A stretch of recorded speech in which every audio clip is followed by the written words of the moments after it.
Samsung's Galaxy S23 lineup is here to take on the iPhone 14.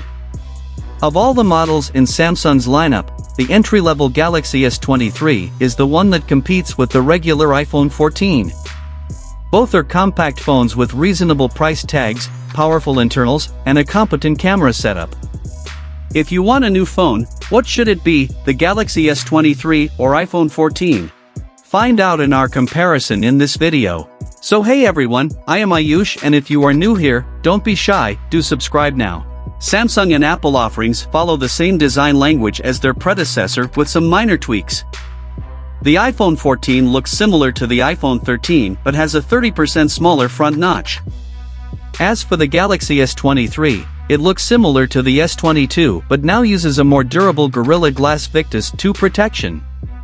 The S23 has a punch hole for the front-facing camera instead of a notch, unlike the iPhone 14. Biometric authentication is done using an in-display ultrasonic fingerprint scanner on the S23, while the iPhone 14 uses Face ID. Both phones have an IP68 rating for dust and water resistance.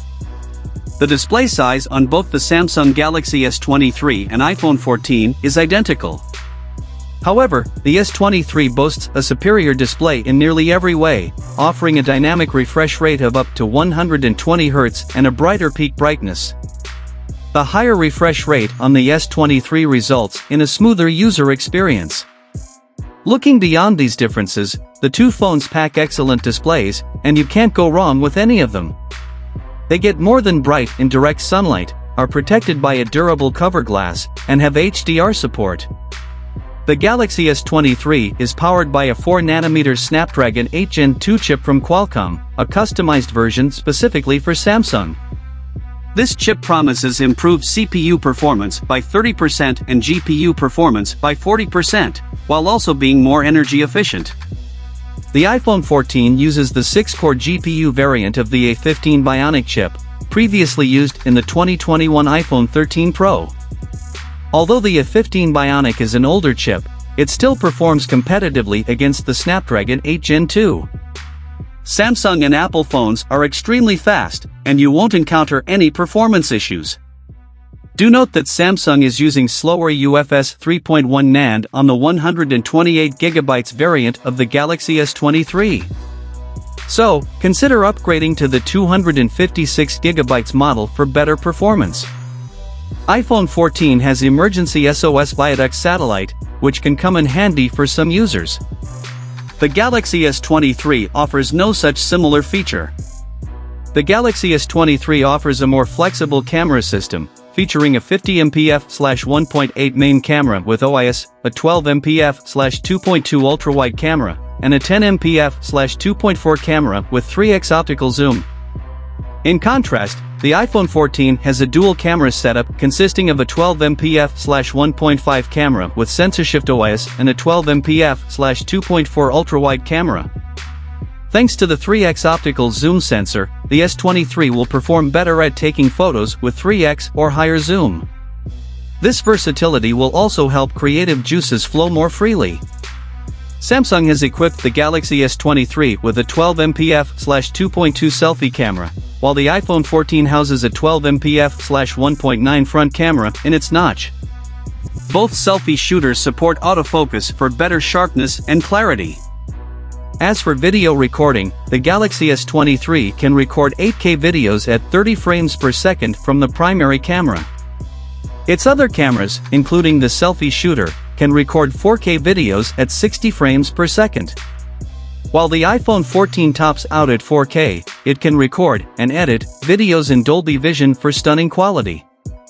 Although they have similar dimensions, the Galaxy S23 has a larger 3900 mAh battery.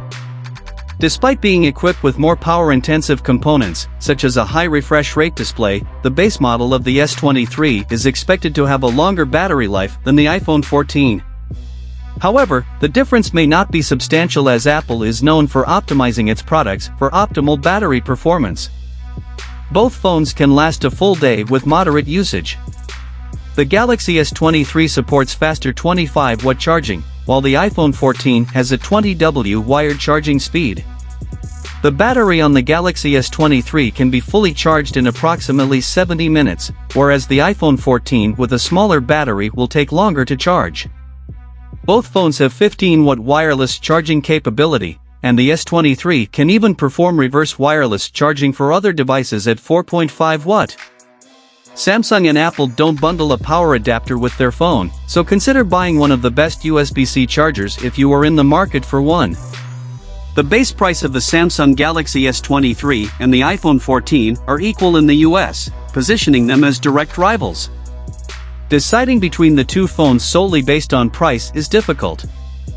However, you can obtain the S23 at a reduced cost by participating in a carrier's trade-in program or purchasing directly from Samsung's website. Samsung Galaxy S23 versus iPhone 14. Which one should you buy? The answer to the above question is more complex than you think. More than price and specs, it depends on what operating system you prefer to use, Android or iOS. If you have been a long-time iPhone user, you might not like the One UI experience. In that case, consider sticking to the iPhone 14. If you are frustrated with iOS and want to explore Android, the Galaxy S23 can be your ideal first device. And if you already use an Android phone, you won't regret switching to the S23. Finally, what are your thoughts about it in the comments section? Hope you liked and subscribed to this channel. I will see you in next one.